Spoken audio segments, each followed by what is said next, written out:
It might be of interest to you that on the eve of the revolution here in the United States, in the colonies, there was lots of literary activity taking place on the European continent and in England in particular. And one of those literary figures and figures of jurisprudence or judicial activity was a gentleman by the name of Sir William Blackstone. He went on to serve as a judge after a lengthy time at the University of Oxford as a lecturer in law.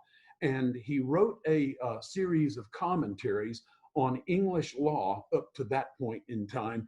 And it was simply called Commentaries on the Laws of England. You'll see the dates at the bottom of the screen, which more or less coincide with the decade just prior to the Revolutionary War in the United States.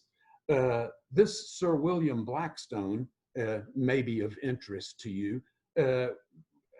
In his discussions of common law as practiced in the nation of England, in the country of England, talked about having a cultural mandate from God himself given to us in the book of Genesis in chapter 1. So those passages that we were just studying come into play in a very interesting way in discussions of English common law just prior to the Revolution.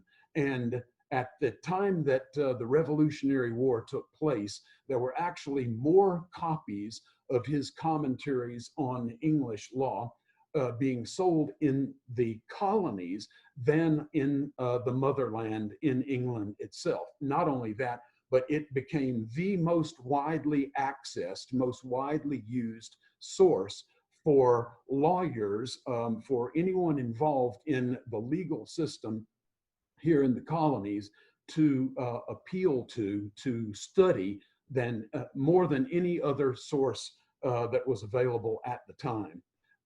One final point that you may find of interest is that this gentleman and his commentaries on English law served as the point of greatest influence on Thomas Jefferson and consequently on his authorship of the Declaration of Independence. It's there that we get these phrases about all men are created equal and that we are gifted by our Creator with certain unalienable rights.